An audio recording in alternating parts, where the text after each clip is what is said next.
Streetnews.it è presente qui, Fantexpo 2017, con la super ospite che ovviamente ha una carriera straordinaria e non ha bisogno di presentazioni, Cristina D'Avena. Io voglio sapere da te, abbiamo appena terminato il concerto, allora da cosa ha provato, cosa ha sentito qui al Fantexpo 2017 Cristina D'Avena? Ma intanto tanto affetto, tanto amore, nonostante all'inizio piovesse tantissimo, poi come per incanto, come vedi, tutti i miei cartoni, i personaggi dei miei cartoni si sono messi vicini e hanno detto: oh, la vuoi smettere o no? Si è fatto gioco di squadra.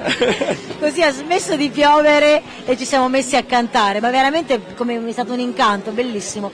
Quindi è una serata strepitosa con un pubblico bellissimo, ci siamo divertiti e sono stata Cristina, io devo dirti, guarda, è un'emozione straordinaria seguire giù dal palco, tra la gente, diciamo il tuo concerto. Perché? Perché tu sei, secondo me, un'icona della fanciullezza e dell'adolescenza. Unisci intere generazioni, c'erano papà, c'erano ragazzi, guarda, è un qualcosa di veramente incredibile. E a questo punto tu hai venduto 7 milioni di dischi, ma voglio chiederti, tutto è partito da quel valzer del moscerino, dello Zecchino d'Oro? Tutto è partito da lì, tutto è partito dal moscerino e poi dal moscerino siamo arrivati ovviamente a Pinocchio. È vero, è vero. E Pinocchio poi ha chiamato Licia e poi i Puffi e poi Memole e poi ragazzi sono arrivati tutti.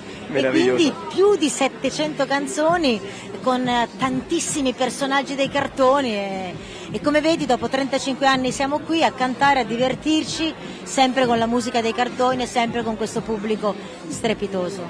Cristina D'Avena, voglio chiederti una cosa al volo. C'è una sigla però, un cartone animato che magari ti rappresenta e ti lega? Sicuramente Kiss Me Licia.